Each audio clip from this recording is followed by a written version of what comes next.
All right, good evening. Hey, this is the first our first live video here. Oh wow. Looks like I've got some echo there. Okay, this is our first live video here, and we're going to continue our review on a PETA article on their web page. And so this is part two of the video. I will try to link in the description part one at the end of this video if you haven't gone ahead and already watched that video. And of course, I will also link the article in the video, so if you want to read the article for yourself, you can. And so we're actually going to go down through here and pick up where we left off, which I believe is on accidental victims. And just with anything else, I believe honesty is the best policy. So I'm going to be honest through this, and that doesn't mean that I'm going to disagree or try to pick apart every single thing that's in the article. I don't think it's my job to do that, and I think that I would be dishonest if I did that because there are parts in these articles that are certainly going to display some sort of truth. So I'm not going to try to go out of my way to just go against everything it says because it's from a group that I have, you know, I guess,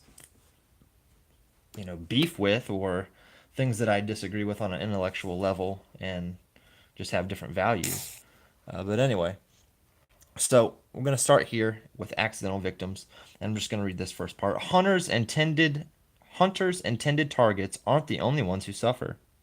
Hunting accidents destroy property and injure and kill horses, cows, dogs, cats, hikers, and other hunters.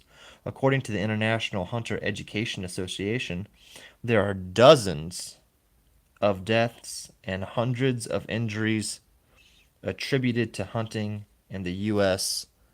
every year. Okay, so I agree with this. Hunters sometimes miss their targets, and sometimes that means that hunters end up hurting other hunters, or there could be some circumstances that might lead up to a hunter hitting something other than, its intended target. Maybe another animal gets in the way, or something along those lines. I'm going to try to bring this down a little bit to hopefully you can see that better. But anyway, so yeah, I agree with that. I will grant you that measures need to be taken to ensure that hunters are safer in the woods. I agree with that completely. And if you compare hunting now to 20, 30, 40 years ago, the hunting industry has come a long way, with safety harnesses and safety lines and things like that have tremendously helped hunters be safer in the woods. But yeah, there's still a ways to go, obviously, and you know, checking your tree stands, checking your straps, make sure your harness is working, replacing those things when they get old. I mean, there are a lot of different factors, and so I agree that hunters themselves sometimes are the ones that end up suffering from falls and things like that. But again, you have hunter safety courses, and I will say again, hunters have come a long way as far as safety is concerned over the last 20 or 30 years. And sometimes the worst thing for hunting are hunters themselves. I agree with that completely. Sometimes hunters are our worst enemies.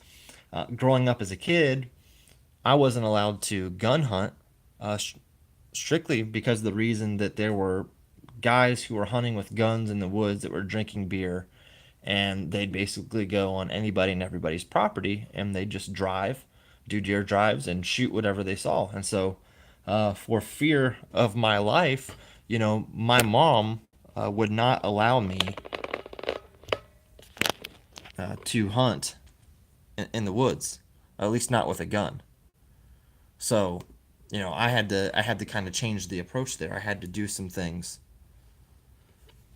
differently, and so that's really what got me into bow hunting. And I apologize. I'm trying to get this in frame correctly. I think we're good to go now. Okay. So yeah, I had to make changes because of people who were bad hunters. And I agree, there are accidental victims. Now, again, you probably would have to be drunk or a novice hunter to go around and shoot a dog or a cow or a horse or something like that on accident. But I suppose stray bullets can happen as well.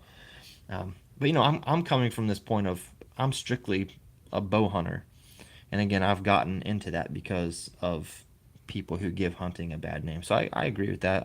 I don't have a problem necessarily with anything that is in this section about being an accidental victim. I agree with that. So let's go on down to section number 2,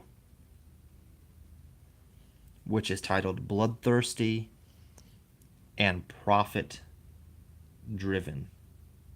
Bloodthirsty and profit driven, and this is probably, with regards to this article as a whole, this is probably the most striking or most forceful part of the article. Is this next sentence I'm about to read? Even though less than 5% of the U.S. population hunts, non hunters are forced to share many wildlife refuges, national forests, state parks, and other public lands with armed individuals who enjoy uh, killing animals. And the thing that's forceful about this part is the fact that only around 5% of the US population are hunters. So 95% of people in the United States do not hunt. And I'd actually like to read this quote here, if I can find it. Oh, don't tell me that I lost it. Man, I think I lost it. If you give me a second, I'll find it. I had it bookmarked and then I must have closed it.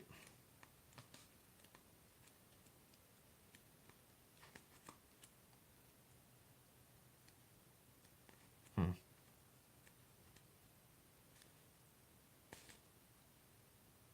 Okay, here it is. And this comes from Stephen Ranella's book, Meat Eater: Adventures from the Life of an American Hunter.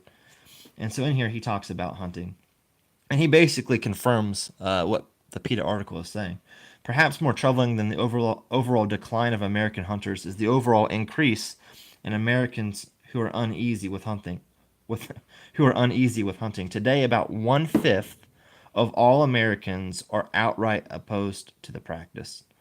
A casual summation of the various anti-hunting stances would be that times have changed and hunters no longer hunt for reasons of food, cultural continuity, and a love for the outdoors. Instead, hunters just want to kill animals in order to prove their manliness and get their jollies. So there are a few things in there that I like to point out. And one of those is the fact that he's saying, not only confirming what the PETA article says, and he says that somewhere else in the book, but 5% of people in the United States hunt, but 20% of people in the United States are against hunting. They take a stance that comes on the anti-hunting side. They are opposed to people going out in the woods and shooting animals. So that's 1 in 5, or that's roughly around 20% of the total U.S. population is against hunting. And you can look at that and say, "Wow, that's a lot of people." But on the other side of it, you still have what? You still have 4/5 or 80% of the population who is for it, who they may not hunt themselves, but they're not opposed to it. They understand the practice, they understand the need for it, and so they're not opposed to it. So those are the numbers, and I guess that's probably the most striking thing I found in this article, is where it talks about 5% of the population actually hunts, and so that is somewhat startling. And going along those lines, I suppose if you want to get famous, or if you want to be popular, don't create a hunting YouTube channel. If 5% of the population hunts, and I just find it funny, or yeah, it's just kind of amusing that You can watch somebody shoot a huge buck, and they've spent 20, 40, 60, 80, however many hours in the woods putting in the time, doing food plots and doing all those sorts of things, and doing the self filming and getting the B-roll footage, and filming the recovery, filming the shot, and doing all the video editing. It takes hours and hours and hours to do. Put that together, put it in a video, and then your threshold is probably, if you're really good, you know maybe a couple 100,000 views. And not saying that there's anything wrong with what I'm about to compare it to, but you could take like somebody doing a makeup tutorial who, they quickly, buy the product, it's cheap, they've got the camera on them, no special background, sitting on your couch, no time where you have to edit the footage and splice it together. You could just put together a quick makeup tutorial video and get like 1 million views. And so if you want to get popular, don't start a hunting YouTube channel and do something else. But this isn't about being popular. It's about helping, hopefully, share the gospel. And that's actually going to bring me to a scripture verse that I want to read. That's kind of the basis for doing this. And that comes from Isaiah chapter 1, verse 18, where it says, "Come now and let us reason together, saith the Lord. Though your sins be as scarlet, they shall be as white as snow. Though they be red like crimson, they shall be as wool." And of course, that's God talking to Isaiah, and who's supposed to then tell the Israelites, about that. But the idea here is that God invites us to reason together. He invites us to come and study and to check things out, to examine them, to see if they're true or not. And so this whole, PETA reviewing this, these hunting articles, is not just to rip PETA apart, but it's to invite you to think for yourself and to be able to give a good reason for why you believe what you believe, why you hunt, why you do it, to be able to give a defense of that makes sense. And part of that is going through and seeing what the opposition says and examining them to see not things we pointed out here tonight that I don't disagree with. But especially going back to the last article, there are a whole bunch of things in the first article that were just not true or exaggerated, to say the least. And we got to call that out if we're honest. So, to continue this, almost 40% of hunters in the U.S. slaughter and maim millions of animals on public land every year. By estimates, poachers kill just as many animals illegally. By some estimates. Okay. Yeah, I don't know what those stats would be, but I seriously doubt that's the case. Most federal and state agencies that are charged with managing wildlife refuges, national forests, state parks, and other public lands are funded in part by hunting and fishing activities. That's right. So each state will be funded with the purchasing of tags and licenses and things like that.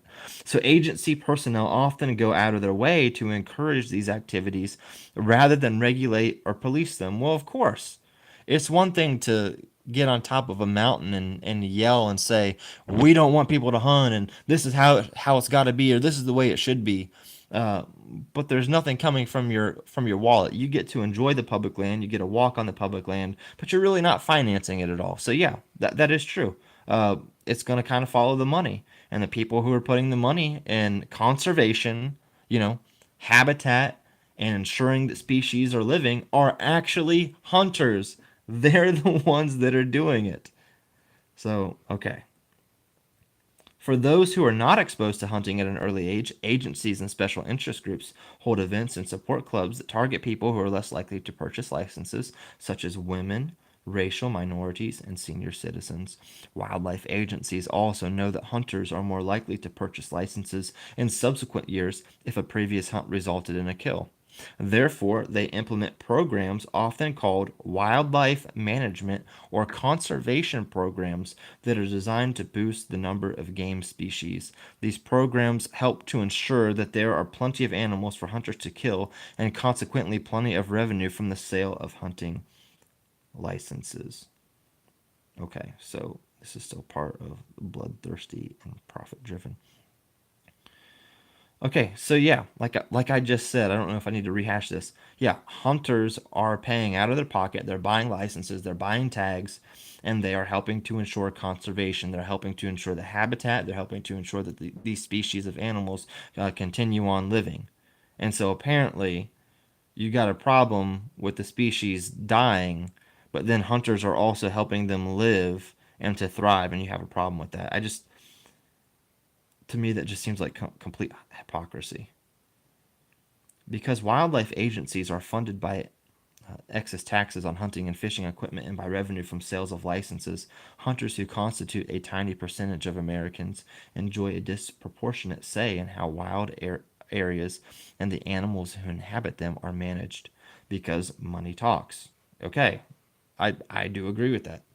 Americans who choose to participate in humane, non lethal activities such as hiking and bird watching, are given little to no role in decision making.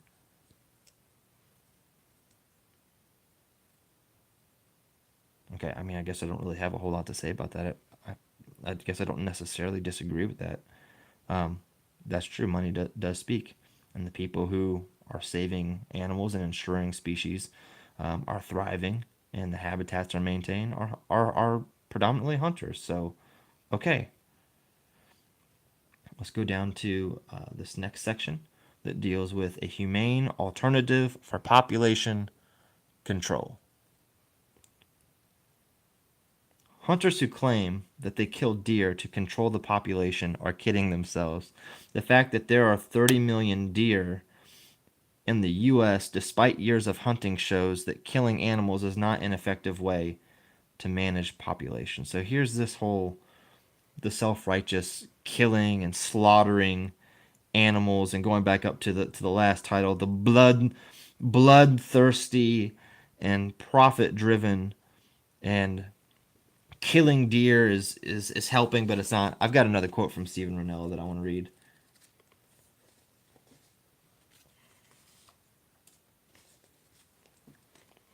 He says this: war is an act of hate, while hunting is an act of love. The warrior does not decorate his home with beautiful images of his enemy. He does not donate money to the preservation of his enemy's habitat.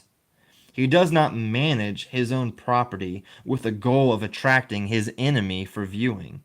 He does not obey a code of conduct meant not only to stabilize his enemy's numbers, but to increase them.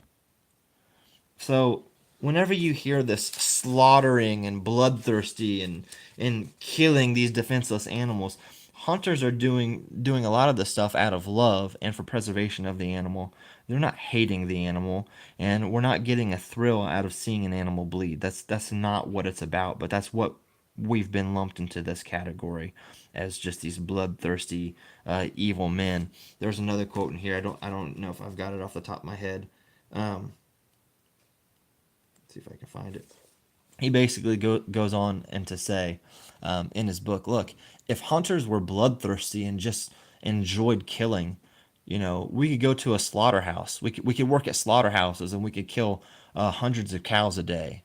Or, we could go and find stray dogs and stray cats and shoot them up if we wanted to. There are a lot of ways that hunters could go if they just enjoyed killing, and they could go kill animals, until you're blue in the face. It's not about just killing animals. For some reason, these people aren't interested in a rational conversation. Okay, so there are 30 million deer, and okay, yeah, there's another problem here. So at this point, under a humane alternative for population control, what they're saying is there's too many deer. There's too many deer, and so hunters are saying, and a hunter's argument would be, we're helping decrease the population of deer because there's so many. And so now in this article, they're admitting, look at how many deer there are, 30 million plus deer. But if you were to go back up in this same article, you could go back up and you could read about how they're talking about, oh no, the deer, the numbers are decreasing, and hunters are going into the woods and they're firing at the deer, and it's stressing the deer out, and then they're not able to eat anymore, and so then they're starving to death and they're dying, and then after that the only ones that are alive and reproducing, because hunters kill the big ones, are the little ones. Oh me, oh my, the deer, they're not even going to exist here soon enough. So up earlier in this article, it just goes on and on and on about how the numbers are decreasing because of hunters and the things that they do. And then down here it's saying, well, actually, yeah, there's 30 million plus deer in the U.S. So we better find a way to decrease the population. Again, the hypocrisy is blowing my mind, and it's in the same article. So here they're suggesting, here's an alternative. Here's the answer. And the answer is through trapping, neutering, and returning does or bucks back into the environment. So some wildlife agencies are finally realizing this and considering other management techniques. Some studies suggest that sterilization is an effective long-term solution to overpopulation. A method called trap, neuter, and return has been tried on deer in Ithaca, New York. An experimental birth control vaccine is being used on female deer in Princeton, New Jersey. One Georgia study of 1,500 white-tailed deer on Cumberland Island concluded that if females are captured, marked, and counted, sterilization reduces herd size, even at a relatively low annual sterilization rates. Okay, so timeout. Back in part one, earlier on in this article, you said nature does it its own way. So nature does it its own way. So if there is a population problem, then there will be diseases. Maybe there will be a shortage of food. And so nature will take care of the problem on its own. That's what you said in this article up above here. I'm not going to go back and read it. You can check that out if you want to. So nature does it on its own, and that's okay. But for hunters to try to do it, it's wrong. But for you to do it, it's okay. So before, nature was the only one that could intervene. But now, since nature's not doing a good enough job, now you think that you can intervene as well, as long as hunters are not the ones to intervene. I mean, I'm sorry, but that's ridiculous and very, very inconsistent. Okay, and so then this finally ends. Um, even before we read this last section. Okay, so they're saying basically in these places like in New York, New Jersey, there are too many deer. So we got to find a way to limit the amount of deer in these places. Well, what are you going to do? Well, if you're really for the protection of animals, and these deer are kind of taking over some of these areas, maybe like suburbs, maybe even like cities, even, and they're spreading, and you got to find a way to limit these. Why don't you just move out of those areas? Why don't you just move out of the cities that the deer are trying to move into? If you really care about the deer, just let them have it. I mean, it's their environment, right? Isn't that what you said earlier in part one about disturbing nature and their natural environment? And so here the deer are adapting and trying to make this their new natural environment, but that just so happens to be the same place you are. So why don't you just leave and give it to them? Anyway, that's just one thing. That's an exaggeration, but as always, it ends on a high note. And that is, here's what you can do. If you want to get in on the anti-hunting campaign, if you want to be part of PETA, if you want hunting to end, here's what you need to do. Before you support wildlife or conservation groups or group, ask about its position on hunting. Some groups, including the National Wildlife Federation, the National um, Audubon Society, the Sierra Club, the Isaac Walton League, the Wilderness Society, and the World Wildlife Fund, are pro sport hunting, or they do not oppose it. So here are all the groups that you need to go against. Right here is what it's saying. Here are all the agencies you need to boycott, is what they're basically telling you to do. To combat hunting in your area, post no hunting signs on your land, join or form an anti-hunting organization, protest organized hunts, and spread deer repellent or human hair from barbershops in hunting areas. Okay, this is awesome. So, yes, please do that. I want to encourage all you anti-hunters and all the people who are for PETA. I want you to take your deer repellent, your human hair, and I want you to go out on public land where hunters are hunting, and I want you to do that and see what happens. I'm not threatening violence. You're not going to get shot. I hope you're not going to get shot. But what's going to happen is in most states, there's something called hunter harassment laws. So if you go out and you disturb somebody while they're hunting because they're hunting and you are yelling or you're throwing out hair or whatever you're doing while they're hunting, you can get fined for that and you can get in big trouble. So if that's really what this article is encouraging, yeah, they're encouraging you to break the law. So that's fantastic. Call 1-800-628-7275 to report poachers in national parks to the National Parks and Conservation Association. I agree with that. I want poachers done away with. Report them. Educate others about hunting. Encourage your legislators to enact or enforce wildlife protection laws and insist that non-hunters be equally represented on the staffs of wildlife agencies. That's a doozy right there. So they end this by advocating, look, we want in positions of power so that we can get rid of hunting.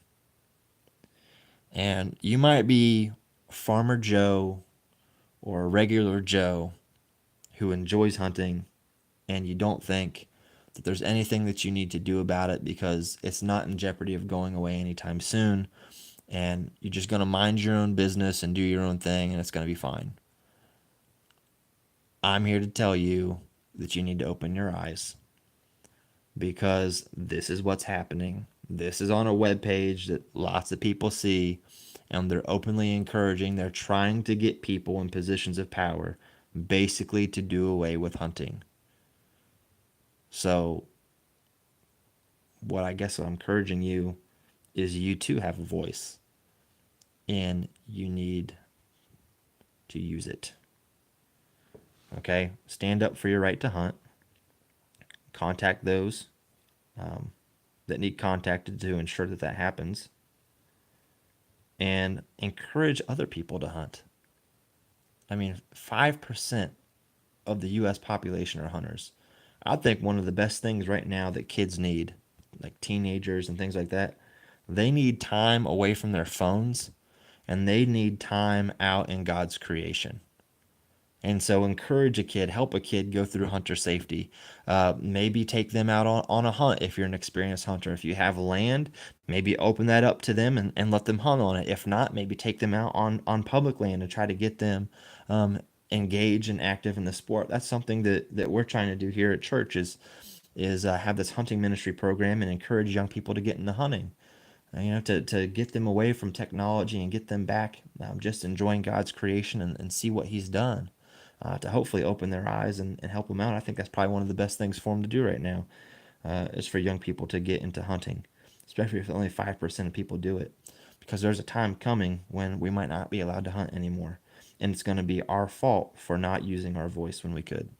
So anyway, I want to thank you for watching this video, and I want to encourage you again, if you haven't seen part 1, to go back and watch it. And as always, I want to wish you